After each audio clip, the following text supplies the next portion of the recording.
কতদিন পরে বেরোচ্ছি, একটু শান্তি মতো, এতদিন পরে দেখা করা যাবে।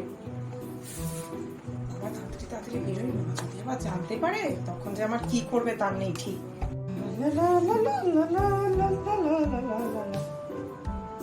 কিরে, এত সেজে গুজে কোথায় যাচ্ছিস? মা জানে? রে বল। দেখ দেখ ভাই দেখ, তুই না এগুলো না মাকে বলিস না, হ্যাঁ? এই তো বান্ধবীদের সাথে বেরোচ্ছি তো, মাকে বলিস না, হ্যাঁ? তুই কি খাবি বল, আমি নিয়ে আসবো। আসার কথা তোর জন্য, তাহলে আসার কথা তোর জন্য 30 টাকার ফুচকা আর একটা এগ রোল, ঠিক আছে?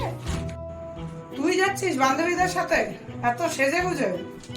দাল মে জরুর কুছ কালা নজর লাগ রা হ্যায়।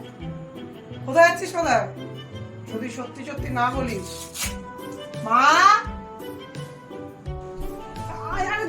দাঁড়া না দাঁড়া না, মাকে ডাকিস না, মাকে ডাকিস না। বলছি বলছি বলছি, আসলে আমার একটা বন্ধুর সাথে দেখা করতে আছি, কিন্তু আমি তোর জন্য আসার সময় 30 টাকার ফুচকা, একটা এগরোল, আর কি খাবি বল? আমি প্লিজ মাকে কিছু বলিস না ভাই, প্লিজ প্লিজ প্লিজ।